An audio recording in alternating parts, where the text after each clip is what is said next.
Bismillahirrahmanirrahim. Assalamualaikum warahmatullahi wabarakatuh. Salam sehat dan salam semangat untuk kita semuanya. Pada video kali ini kita akan membahas terkait transformasi objek dua dimensi pada mata kuliah grafika komputer. Grafika komputer merupakan salah satu bidang yang menarik minat banyak orang. Salah satu bagian dari bidang grafika komputer adalah objek modeling. Dalam pemodelan objek dua dimensi, didapat berbagai objek dapat kita modelkan dalam kondisi tertentu. Pemodifikasian objek ini dapat dilakukan dengan melakukan berbagai operasi fungsi atau operasi transformasi geometri. Kali ini kita akan membahas terkait dengan operasi transformasi geometri. Ada beberapa operasi transformasi geometri.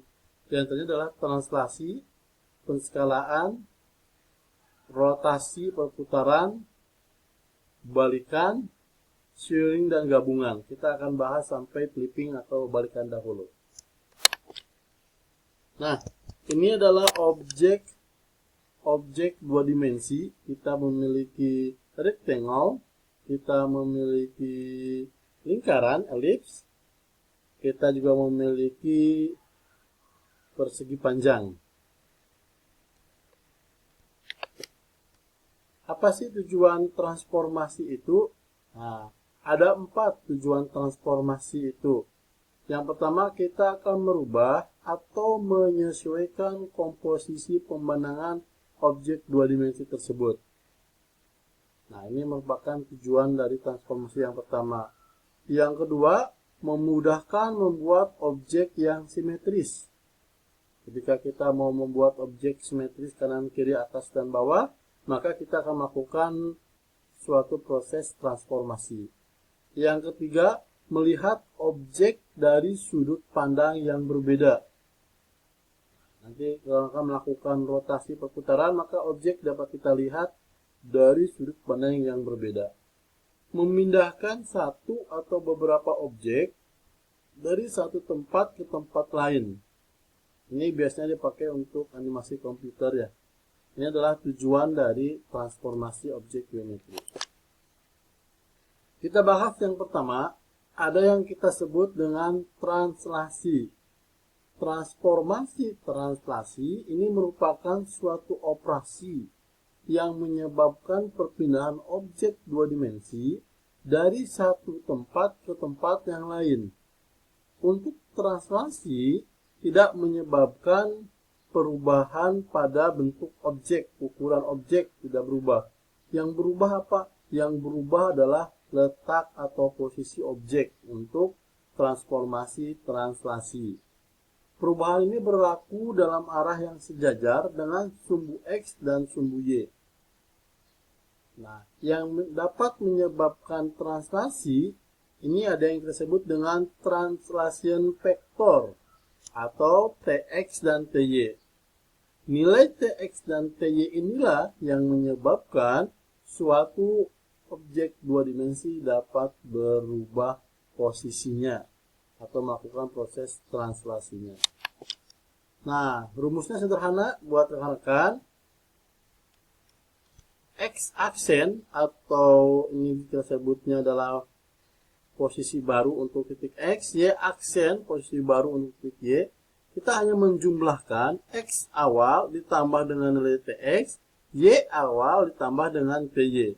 Maka X aksen, Y aksen ini adalah titik baru hasil transformasi translasi.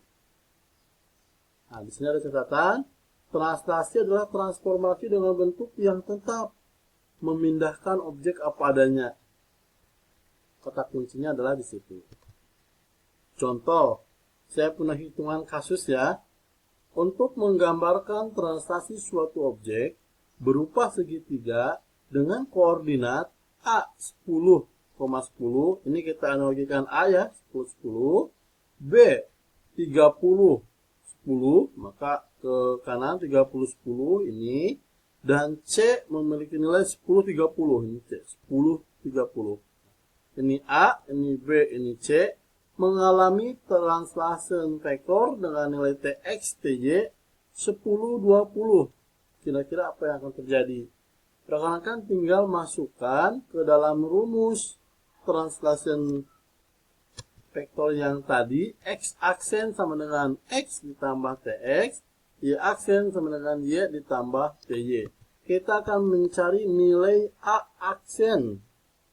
X aksen, Y aksen untuk A aksen. Maka kita masukkan ke dalam rumus. Nah, A ini adalah X aksen, X ditambah dengan Tx, Y ditambah dengan Ty. Kita lihat A-nya 10, Tx-nya 10, 10 tambah 10, 20.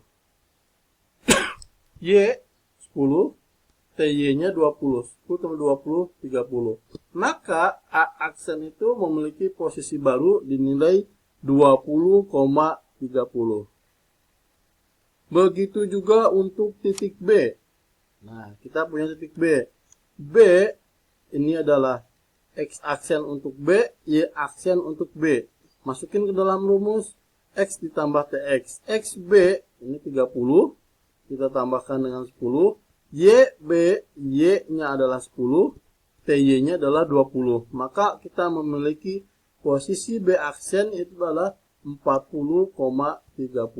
Ini adalah B aksen. Lakukan untuk nilai C aksen. Ini 10. Kita tambahkan dengan 10. 30. Kita tambahkan 20. Maka memiliki nilai 20,50. Nah, kalau kita lihat ini bentuknya, maka A aksen itu akan berpindah menjadi posisinya adalah 20,30. Sekitar di sini ya 20,30. Terus B aksen itu memiliki nilai 30,30. Berarti sekitar di sini juga nih. Dan ini untuk C aksen memiliki nilainya adalah 20,50. Ini ke atas. Objeknya tetap, bentuk ukurannya tetap, posisinya saja yang berubah. Ini kita sebut dengan istilahnya adalah translasi. Oke. Nanti rekan-rekan coba menghitung ketika rekan-rekan punya objek yang lain. Misal objeknya adalah persegi panjang. Kira-kira berapa angka yang didapatkan? Ada sebuah latihan ya. Misal rekan-rekan diminta untuk membuat sebuah bidang segi 4 dengan nilai koordinatnya adalah A 3,1, B 10,1, C 3,5, dan D 10,5. Tentukan koordinat baru dari bidang tersebut dengan melakukan translasi dengan faktor translasi 4,3. Nah, akan dicoba nanti ya.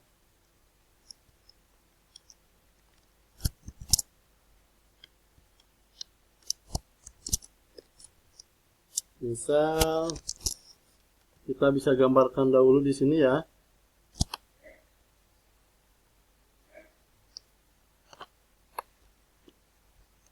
Kita punya objek A 3,1, mungkin di sini, B 10,1 kita tarik sekitar ini, C 3,5, C itu di atas 3,5, D nya 10,5.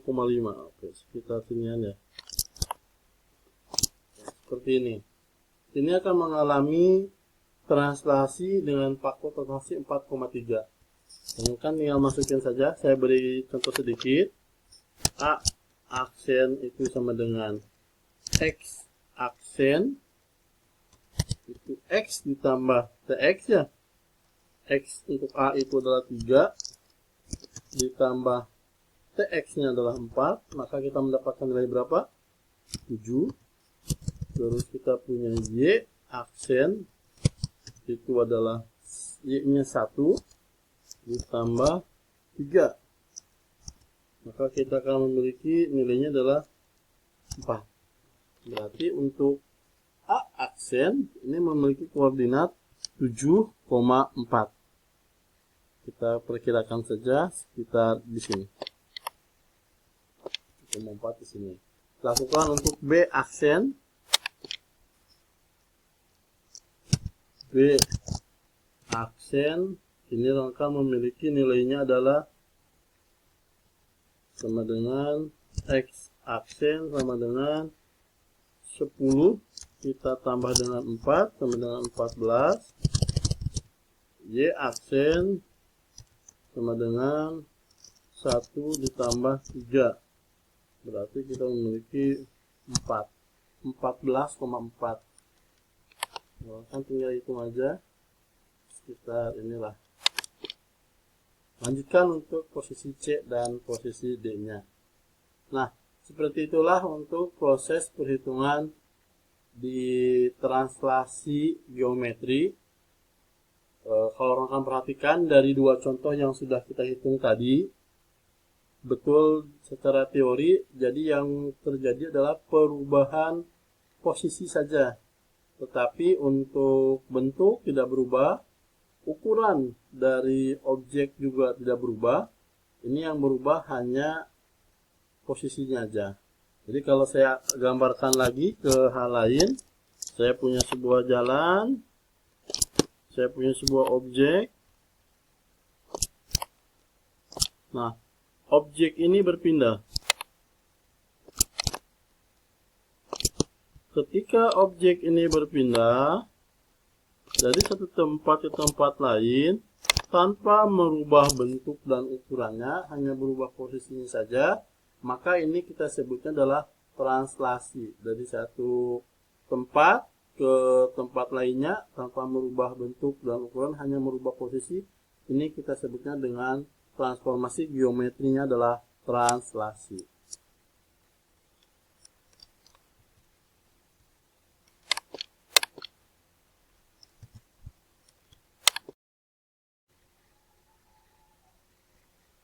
Transformasi geometri yang kedua ada yang kita sebut dengan namanya adalah penskalaan. Penskalaan ini adalah suatu operasi transformasi yang membuat suatu objek berubah ukurannya, baik menjadi mengecil ataupun membesar, secara seragam atau tidak seragam, tergantung pada faktor penskalaan, scaling factor, yaitu Sx, Sy yang diberikan. Sx adalah faktor penskalaan pada sumbu X, dan Sy adalah faktor penskalaan menurut sumbu Y. Ini berbeda dengan yang pertama tadi kita bahas translasi.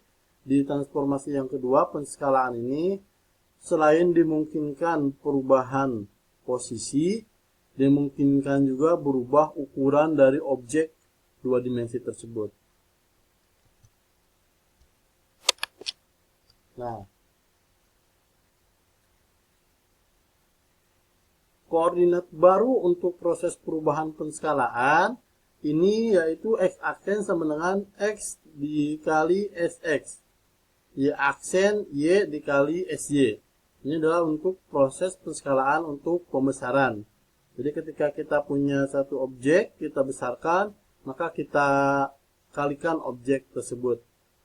Ketika kita mau mengecilkan, kita akan membagi untuk X dibagi Xx, Y dibagi Sy. Biasanya pada umumnya penskalaan di sini kita membesarkan objeknya. Kalau translasi kita jumlahkan, penskalaan kita kalikan.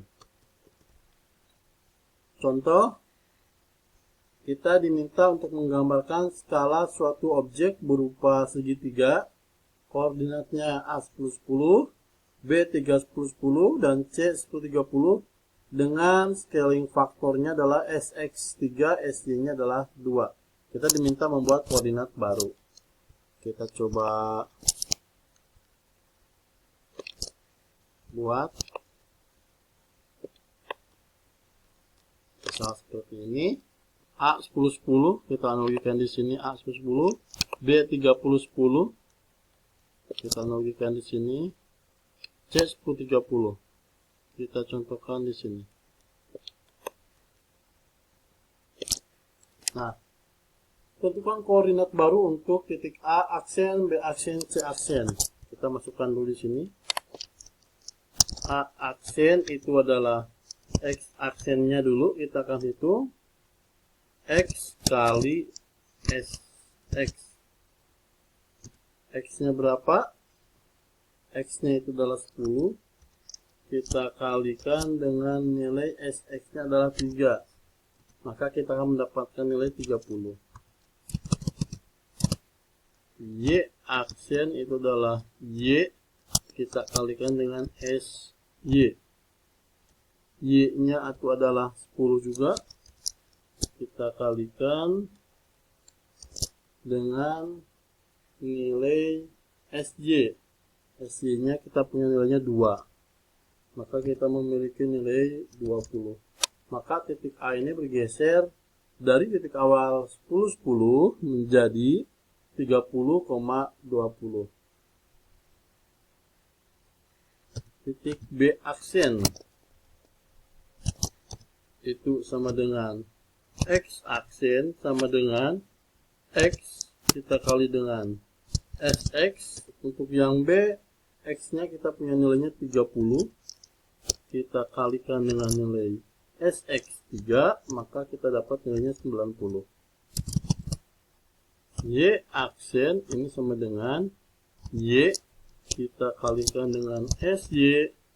Y-nya itu kita punya nilai 10, kita kalikan dengan SY-nya adalah 2. Maka kita memiliki nilai 20.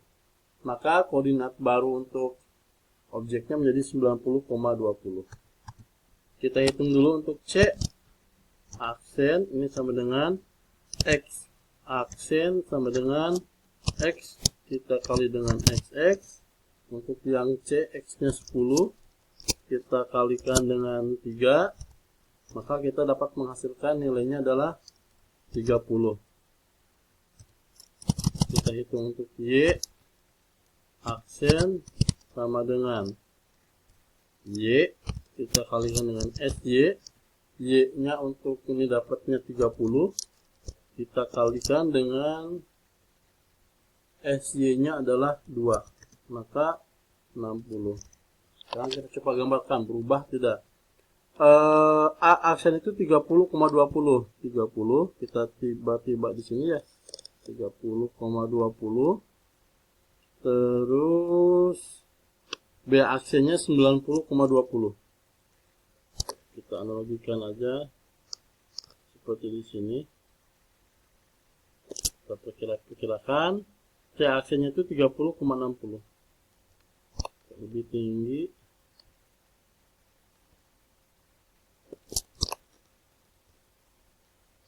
Nah, ini adalah hasil proses translasi. Dapat rekan lihat ada perubahan bentuk dan ukuran ya, perubahan ukuran. Bentuknya tetap segitiga, ukuran, posisi sama ukuran. Jadi nanti rekan bisa perhatikan. Nah, untuk latihan silakan rekan dicoba. Untuk segi panjang kita punya nilai penskalaannya adalah 3,2. Caranya tidak beda jauh dengan tadi saya contohkan di segitiga. Rekan tinggal mengalihkan saja untuk masing-masing titik koordinat yang ada dikalikan dengan scaling faktor atau faktor penskalaannya. Di sini nilainya sama 3,2, bahkan tinggal dikalikan saja. Pasti akan berubah posisi, sama akan merubah ukurannya menjadi lebih besar dari ukuran semula yang sudah ditentukan. Oke, masuk yang ketiga. Di dalam transformasi geometri ada yang kita sebut dengan perputaran, atau ada juga yang menyebutnya dengan rotasi. Rotasi ini merupakan suatu operasi yang menyebabkan objek bergerak berputar pada titik pusat atau pada sumbu putar yang dipilih berdasarkan sudut putaran tertentu. Yang menyebabkan perputaran rotasi ini ada dua, yaitu XP dan YP, atau disebut juga dengan pivot point. Ini adalah pivot point yang digunakan untuk melakukan proses perputaran untuk dirotasi. Putaran biasanya dilakukan pada satu titik terhadap suatu sumbu tertentu. Misalnya sumbu X, sumbu Y, atau garis tertentu yang sejajar dengan sembarang sumbu tersebut. Nah, di sini kan agak seru nih, karena kita bermain dengan nilai cos dan sinus. Ini contoh untuk X aksen dan Y aksennya ya. Setelah melakukan proses perhitungan pivot point di XP YP, maka X aksennya itu kita masukkan rumusnya XP ditambah X dikurangin XP cos theta dikurangin Y dikurangin YP sin theta. Untuk Y aksennya ini adalah YP ditambah X dikurangin XP sin theta ditambah Y kurangin YP cos theta. Saya yakin masih ingat cos dan sinus. Contoh, kita akan menggambarkan suatu objek berupa segitiga koordinat A 10, 10, B 30, 10, C 10, 30, dan sudut rotasinya 30 derajat. Dengan titik pusat kartesian XPYP-nya adalah 10,10 atau berpusat pada titik A. Kita tinggal masukin aja nilai-nilai tadi. X aksen itu adalah XP ditambah X kurangin XP cos 30 dikurangin Y dikurangin YP sin 30. Maka didapat nilainya adalah 10. Masih ingat ya, cos 30 dan sin 30. YP untuk Y aksen 10,10. Karena titik pusatnya di A, maka tidak berubah. A aksennya tetap di 10,10. B aksen ini berubah setelah dihitung mendapatkan nilai 28,20. Begitu juga dengan titik C. C aksen, ini C aksen ya, berubah menjadi nilainya adalah 0,28. Maka bisa gambarkan nanti ada perputaran sebanyak 30 derajat untuk rotasi objek segitiga tadi. Yang keempat, ada yang kita sebut dengan operasi pencerminan atau flipping. Ini merupakan operasi geometri yang tidak mengalami perubahan ukuran citra. Ini merubahan orientasi citra, baik secara horizontal, vertikal, maupun keduanya. Ini adalah proses pencerminan. Seperti ini ya. Kita punya posisi X, Y menjadi X aksen, Y aksen. Dicerminkan. Nah, persamaannya adalah X aksen itu Y dikurangin X plus 1 dan Y aksen sama dengan Y. Untuk yang vertikal, Y aksen itu adalah X dikurangin Y plus 1 dan X aksen sama dengan X. Ini citra awal sebagai contoh. Kita cerminkan horizontal, maka jadinya seperti ini. Kita cerminkan vertikal, jadi seperti ini. Gabungan vertikal dan horizontal, jadinya seperti ini. Silahkan diamati dan dicermati untuk masing-masing pencerminan horizontal vertikal dan pencerminan horizontal dan vertikal gabungan. Oke, untuk pertemuan kali ini cukup sampai sini. Kurang lebihnya mohon maaf. Terima kasih. Assalamualaikum warahmatullahi wabarakatuh.